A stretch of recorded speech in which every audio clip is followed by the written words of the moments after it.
final reflections at the end of the day as we look upon the water. This was great. This is 3 weeks ago. We're on a family holiday in Crete. It's a great place. Would definitely recommend it. Very peaceful and a nice way to get a break from our screens. So reflections. So as Yvonne already mentioned, I came here from a psychology background. So here's a picture of the entrance to the Tower building at Cardiff University. And this is where I did my undergraduate degree and PhD, going all the way through. And it was a strong experimental psychology department. So a lot of my PhD friends were doing stuff in the basement with animals. So, like putting mice in Morris mazes, lesioning bits of their brains out and then seeing if they could still find the platform. Delightful stuff, right? So it's, this is it. And then we go to, I think we're going to get a mention of the pen and wig shortly. We learn all about this and about how to do this kind of research, not the brain hacking bit, but the kind of like methodological kind of skill set.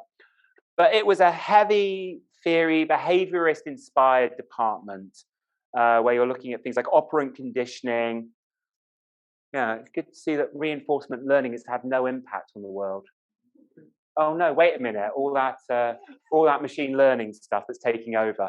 No, it's super important, right? But yeah, we learned about, and all the forefathers of all of this stuff, we talk about AI, it's all reinforcement learning. It's basically old psychology, right? So a lot of the early math was from that tradition, which is quite nice. So this is where we learned from theory, falling back onto maths, falling onto carefully designed experiments. And then Yvonne's right. So I came in and had to teach interaction design, which was, a real learning. It was a really nice, so I'd already been interested in HCI and going to Chi, but I was beginning to kind of come out of that, quantitative tradition and look across to the room that, the big eclectic room that HCI is. And you know what, what I love about this, and what I've really enjoyed about being at UCL and about being in the Chi community, about the HCI, interdisciplinarity is super important and valuable. It's hard. It's so easy to stay in your silo, but don't do it. What happens in a silo is that you take so many things for granted and you just simply don't know how to pitch your work. You just assume the entire audience knows all the preambles. So you don't bother with the preamble. You just jump straight to and this is what I'm doing, right, for my novel contribution, which is like, it's that old cartoon of like showing this very small thing. When you're in an interdisciplinary community like we are, you have to always explain your assumptions. So, it's great, going to things like, back when the Chi PC meetings used to be in person and sitting there with people like Barry Brown, who does driving research like me, but, we take a different approach. Whereas I was doing this kind of stuff in a simulator, getting it through ethics and doing a nicely controlled study, looking at performance. Barry was instead just sitting behind people doing this with their, recording stuff down, right? And so it's a very different style of research. And I think those kind of conversations make you think about things like ecological validity, generalizability, the appropriateness of methodology for the research questions that you're asking, those types of questions, which I think are super healthy for any discipline to ask themselves about. But of course, we're really great at qualitative research. And I just love this cartoon. So I just had to put it up. And so this is from Anne's book with Dom and Stefan, where, I think this is just a super reminder of like capturing those different methods and so you use the right words to describe the right things. And it's good fun. So thinking about research methods, this is a reflection. One of the real highlights, and I'm super grateful. I think this came about, like most things in academia, it came about by accident. I got contacted at the last moment. I think Dom Furness had been in touch with Effie Law, who was at Leicester and has now gone up to Durham, professor there, and to teach on a summer school. And anyway, Dom wasn't able to do it that year. And I think somehow it all got past it. And so eventually it was like, would you like to get involved in this? I'm like, sure. First one was at Lake Bled in Slovakia? Slovenia, thank you, apologies.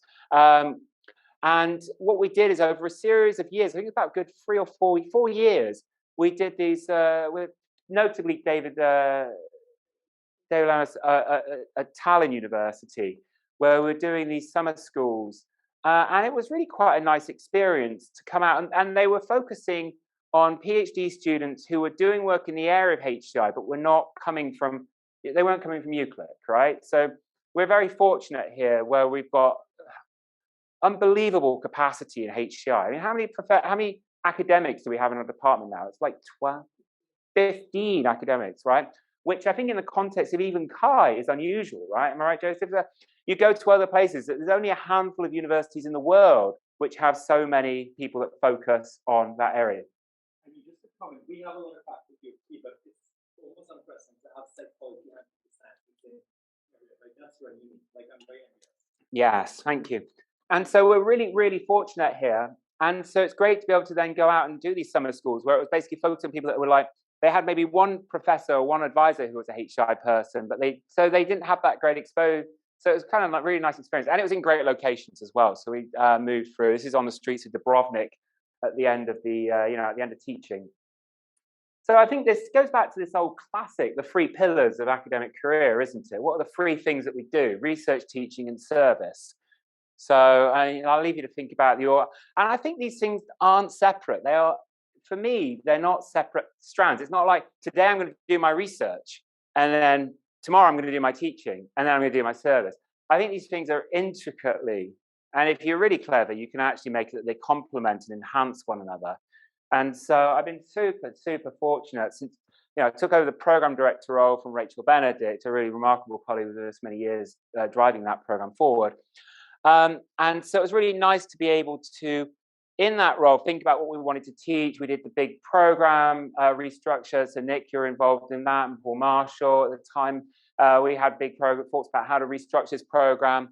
By the way, this is from our UCL at 2022 newsletter. So a really nice newsletter that describes all of our achievements. I'll leave that there for anyone who's interested. We've got copies online. So what was really nice about doing the master's program is that we could think about what we thought as core material, what we thought about as more kind of specialist stuff. And it was, for me, really nice to basically take on a module which is right in my area. And a lot of, as the students will know, you've already heard about most of these content-wise things because I get to talk about it, right? So I'm super privileged that like get to do some research and then talk about it in the teaching. So it's like research-led teaching, put it in UCL parlance. And then, we've had some really great, I will look through my photo archive. It's so much fun. So these are previous students that I supervised over the past few years and have kept in touch with. Good times. And really, really nice to involve students in research projects as well. So I've already talked about Gary's work from a couple of years ago, but that's continued, and Carolina's projects, so throughout the years. And then, we did things, so Nick, you were leading on the interaction design module there with Yvonne as well, about getting groups of students to go out to CHI and take part in the student design competition. So here are groups of students represented at CHI and with Jacob Nilsson, isn't it? Yeah, there we go. So they're very happy to meet Jacob. So there we go. And they get to be exposed to the community. And so this comes back to the final thing, which is about community and service. And over the years, my big service contribution, the number one reason you should do service is because you get really great clothes for free, right? And you never know when it might come in useful to have a really nasty Hawaiian shirt. So here we are on the stage at CHI, the fated CHI that never happened. Oh, wait. Technology overload. So this was planning for CHI 2020, which is now going to be 2024. We're rerunning things. Hopefully we won't rerun the COVID thing. Let's just plan the CHI for that happening. Over the years I've been, that was getting involved in the CHI PC meetings was super valuable, actually. At the beginning of my career, great opportunity to meet people, a network with people outside the department, get to see more work, get to see what people are doing, get to see what the reviewers like, how that all works. A picture up here is from CHI this year in New Orleans, where we had a really nice editorial dinner for IGHTS. So it's a journal that I'm editor-in-chief for. And it's like managing a group of, recruiting people, group of volunteers essentially to help run a major journal. And this topic, I think, of service and peer review and how it all happens I find absolutely fascinating, actually. So you get things like refinements to process. This is IJHCS's published peer-reviewed process, a very complex spider diagram of decisions about where you get major revisions, minor revisions, who gets to see what and when, how many people get to look at all that kind of stuff. And these things are constantly in flux. You know, Kai this year famously went from its kind of like rebuttal process to then doing major revisions, and what does that do, and all of that good stuff. We get the various issues. You know, as authors, we have a particular love for reviewer two. Reviewer two is always very positive and constructive with their feedback before they tank our paper, and we get frustrated with that. Then you get these kind of broader issues around the replication crisis, and people talking about, is there a hole in HCI? Do we value novelty too much over replication? All of these kind of like perennial discussions, which never going to be resolved, but they're healthy to have, I think. I don't think there is a point in resolving them. They're just healthy to have. It's a good way of doing so. And then I think, Sandy, you're responsible for this analysis, weren't you, for the CHI 2019, looking at and documenting what people are actually doing as reviews. So this figure here, you can't really see the details, but it basically is a histogram of the length of reviews. And the long and short of it is, they're really bloody long, like really long. Like the effort that we go to in our reviews. And so shipping, I'm going to pick on you again. Where have you gone? There you are. Hello, shipping. So this is something that shipping and Anna and I are working on at the moment in current research, is thinking about this peer review process. And so if you're interested in this, go talk to shipping. She's going to be doing another study very soon. And we're recruiting participants. So there's my plug for that.